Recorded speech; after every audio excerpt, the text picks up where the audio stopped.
इस वीडियो में मैं आपको मिडिल क्लास लोगों के बारे में जो भी डिटेल या फैक्ट बताने वाला हूँ वो डिटेल या फैक्ट गवर्नमेंट रिकॉर्ड के हिसाब से वेरीफाइड है, तो इस वीडियो को पूरा जरूर देखें। तो भारत सरकार और भारत सरकार के अलग अलग सरकारी एजेंसियों के अनुसार भारत में मिडिल क्लास वर्ग की परिभाषा भी अलग अलग है। National Council of Applied Economic report NCAR के अनुसार जिनकी भी सालाना इनकम 2 लाख से 10 लाख के बीच होती है वो मिडिल क्लास के अंडर आते हैं। वहीं RBI के रिपोर्ट के हिसाब से साल का 5 से 10 लाख कमाने वाला व्यक्ति मिडिल क्लास है। और वर्ल्ड बैंक के हिसाब से भारत में जिनकी डेली इनकम 150 से 750 रुपए के बीच होती है वो मिडिल क्लास होता है। और 1990 से 2000 तक का टोटल 11.5 करोड़ लोग मिडिल क्लास की कैटेगरी में थे। और 2000 से 2010 तक 30 करोड़ लोग मिडिल क्लास थे। और 2010 से 2020 तक 54 करोड़ और 2020 से 2023 तक 56.5 करोड़ लोग मिडिल क्लास की कैटेगरी में थे। और अनुमानित डेटा और ग्राफ की बात करें तो 2030 तक ये आंकड़ा 71.5 करोड़ और 2047 तक ये number 102 crore middle class category तक पहुंच सकता है। और इस डेटा से आप ये तो समझ सकते हैं कि हर साल मिडिल क्लास वर्ग की पॉपुलेशन तो बढ़ी है, ग्रोथ तो हुई है उसमें, लेकिन क्या उनकी इनकम में भी ग्रोथ हुई है? तो इसका जवाब है नहीं। एक मिडिल क्लास की इनकम सिर्फ 2 से 3% सालाना इंक्रीज हुई है। जैसे 1990 से 2000 का डेटा देखे तो सिर्फ 2% की ग्रोथ थी। 2000 से 2010 का डेटा देखे तो 5% की ग्रोथ थी। और 2013 से 23 तक 2% की सालाना ग्रोथ रही है। मतलब 1990 से 2023 तक सिर्फ 2 से 3% की सालाना ग्रोथ रही है। लेकिन अगर बात करें महंगाई की तो वो तो हर साल 6 से 8% बढ़ती है। और मेडिकल और एजुकेशन एक्सपेंस तो 12 से 15% तक होता है हर साल। और भारत के मिडिल क्लास का सबसे बड़ा हिस्सा सर्विस सेक्टर से आता है, खास करके IT से, बैंकिंग से, एजुकेशन से, हेल्थ केयर से, फैक्ट्री वर्कर,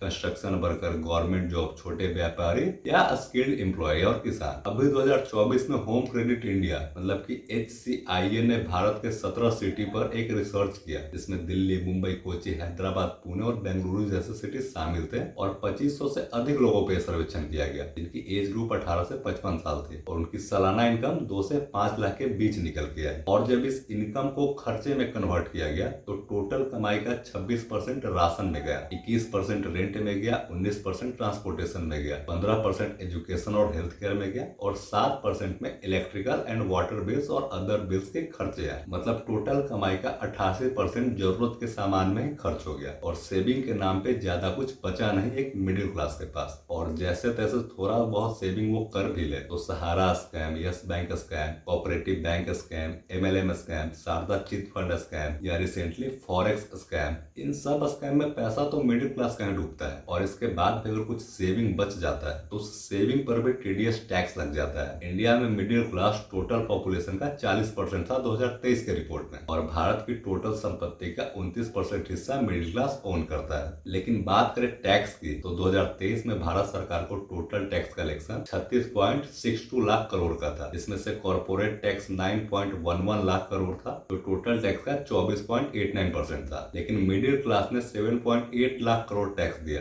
जो कि टोटल टैक्स का 21.4% था। मतलब एक मिडिल क्लास के इनकम में कॉर्पोरेट सेक्टर 64% आ गया है, लेकिन टैक्स देने में सिर्फ 3.5% ही आ गया है कॉर्पोरेट, क्योंकि कॉर्पोरेट सेक्टर या किसी भी बिजनेस के सभी खर्चे काट करके टैक्स देने होते हैं। लेकिन जब आम आदमी की बारी आती है तो उसको टैक्स पहले देना पड़ता है, खर्च उसके बाद करना होता है। और 2014-15 में कॉर्पोरेट टैक्स से 4,28,925 करोड़ आया, जो कि 2023-24 में बढ़कर 9,11,055 करोड़ हुआ और 112% की सालाना ग्रोथ हुई। वहीं व्यक्तिगत टैक्स 2014-15 में 2,65,772 करोड़ था, लेकिन 2023-24 में बढ़कर 10,45,139 करोड़ हो गया, जो कि लगभग 294% की ग्रोथ थी। लेकिन मिडिल क्लास के इनकम में तो 294% की ग्रोथ नहीं दिखी, क्योंकि मैक्सिमम मिडिल क्लास लोग सर्विस सेक्टर से हैं। और सर्विस सेक्टर में जब सैलरी आती है तो उसके टैक्स स्लैब के हिसाब से टैक्स काट के सैलरी आती है। तो सैलरी आने से पहले एक टैक्स डिडक्ट हो गया, उसके बाद कुछ पैसे जो बच जाते हैं आपके पास से, और उन पैसों को जब आप कुछ खरीदते हैं जैसे मोबाइल, टीवी, फर्नीचर, कपड़ा या डेली कोई भी सामान, तो 5 से 30% तक टैक्स लग जाता है स्लैब के हिसाब से। कहीं घूमने जाते हैं या होटल में स्टे करते हैं, किसी रेस्टोरेंट में खाना खाते हैं तो वहां भी आपको टैक्स देना पड़ता है। कार खरीदते हैं तो उस पर GST, cess tax, road tax अलग से देना पड़ता है। उस कार में पेट्रोल और फ्यूल भरवाने का भी आपको वैट और एक्साइज ड्यूटी अलग से देना होता है। कार सर्विसिंग के लिए जाती है वहां भी टैक्स देना होता है। रोड पर कार चलाने के लिए भी रोड टैक्स देना होता है। और उसके बाद भी कुछ पैसे सेव कर लेते हैं तो सेविंग के इंटरेस्ट पर भी आपको TDS देना होता है। और जब उन पैसों को बचाकर आप कोई प्रॉपर्टी खरीद लेते हैं तो उस प्रॉपर्टी के रजिस्ट्रेशन में भी आपको स्टाम्प ड्यूटी टैक्स देना होता है और सालाना प्रॉपर्टी टैक्स अलग से देना होता है। यही कारण है कि भारत सरकार को 2023-24 में टोटल टैक्स का 53.3% व्यक्तिगत टैक्स से आया और कॉर्पोरेट टैक्स से 46.5%। और जब बात आती है आम आदमी को बैंक से लोन लेने की, तो सभी डॉक्यूमेंट होने के बाद और महीनों चक्कर काटने के बाद भी कोई लोन मिलने की गारंटी नहीं होती। लेकिन वहीं किसी कंपनी या कॉर्पोरेट सेक्टर को लोन चाहिए तो वो 1-2 दिन में या कुछ केसेस में तो घंटों में भी मिल जाते हैं। 2020 से 25 तक भारतीय बैंक ने टोटल 7,26,891 करोड़ का एनपीए लोन माफ किया है, जिसमें से सिर्फ 9% यानी कि 64,526 करोड़ रुपए माफ हुए किसान के। बाकी का 91% लोन माफ हुआ कॉर्पोरेट सेक्टर का। और इसके अलावा आम आदमी का कोई भी किसी भी तरह का लोन माफ नहीं हुआ है। भारत की जीडीपी में कॉर्पोरेट सेक्टर का